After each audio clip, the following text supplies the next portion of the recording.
Hi, good morning Vestige. ನಮಸ್ತೆ ಎಲ್ರಿಗೂ. ನನ್ನ ಹೆಸರು ಜ್ಯೋತಿ ಅಂತ. ನಮ್ಮದು ಮಂಗಳೂರು ಡಿಸ್ಟಿಕ್ಕು, ಕಡೂರು ತಾಲೂಕು. ನಾವಿಲ್ಲಿ ಬದನೆ ಗಿಡ ಹಾಕಿದ್ದೀವಿ. ಬದನೆ ಗಿಡ ಹಾಕಿ ಆಲ್ರೆಡಿ 1 ತಿಂಗಳಾಯಿತು.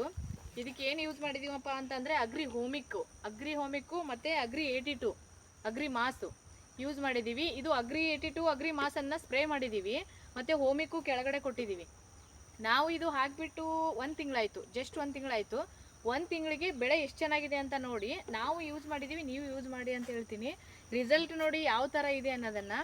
ಬದನೆ ಗಿಡ ಆಲ್ರೆಡಿ 1 ತಿಂಗಳು ಆಗೈತೆ, ಬಟ್ ಎಲೆ ಎಷ್ಟು ಚೆನ್ನಾಗಿದೆ. ಮತ್ತು ಹೂವು ಏನಪ್ಪ ಅಂದರೆ ಹೂ ಒಂದು 25-35ವರೆಗೂ ಒಂದು ಮರಕ್ಕೆ ಬಿಟ್ಟಿದೆ ಹೂವು. ಎಷ್ಟು ಚೆನ್ನಾಗಿ ಬಿಟ್ಟಿದೆ, ರಿಸಲ್ಟು ಎಷ್ಟು ಚೆನ್ನಾಗಿದೆ ನೋಡಿ. ನೀವು ಯೂಸ್ ಮಾಡಿ, ನಾವು ಯೂಸ್ ಮಾಡಿದ್ದೀವಿ ಅಂತ ಹೇಳ್ತೀನಿ. ಎಲೆ ಎಲ್ಲ ತುಂಬ ಚೆನ್ನಾಗಿ ಬಂದಿದೆ. ಎಲ್ಲರೂ ತಗೊಳ್ಳಿ, ಎಲ್ಲರೂ ಚೆನ್ನಾಗಿದೆ ಯೂಸ್ ಮಾಡಿ ಅಂತ ಹೇಳ್ತೀನಿ. ಥ್ಯಾಂಕ್ಸ್.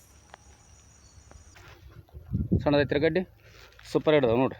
ಗಡ್ಡಿ ಸೂಪರ್ ಐತಿ, ರಿಸಲ್ಟ್ ಐತಿಲ್ರಿ ನೋಡಿರಿ.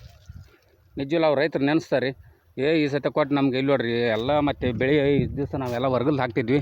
ನಮ್ಗೆ ಎಲ್ಲ ಎಣ್ಣೆ ತೊಗೊಂಬಂದು ಬರೀ ಗೊಬ್ಬರ ಎಣ್ಣೆಗೆ ಜಾಸ್ತಿ ನಾವು ಖರ್ಚು ಮಾಡ್ತಿದ್ವಿ. ಆದ್ರೆ ನಿಮ್ಮದು ಕಡಿಮೆ ರೀತಿ ಒಳಗೆ ಖರ್ಚಾಗೈತ್ರಿ ನಮ್ಮದು. ಆದರೂ ಸೂಪರ್ ರಿಸಲ್ಟ್ ಬಂದೈತ್ರಿ ಅಂತಂದು ಹೇಳಿದರು. ವೆಸ್ಟೇಜ್ಗೆ ಥ್ಯಾಂಕ್ಸ್ ಹೇಳಿದ್ರು ಅವರು. ನಿಜ ಹೇಳ್ಬೇಕಂದ್ರೆ ಖುಷಿ ವಿಚಾರ ರೀ ಅದು. Thank you so much. Wish wealth.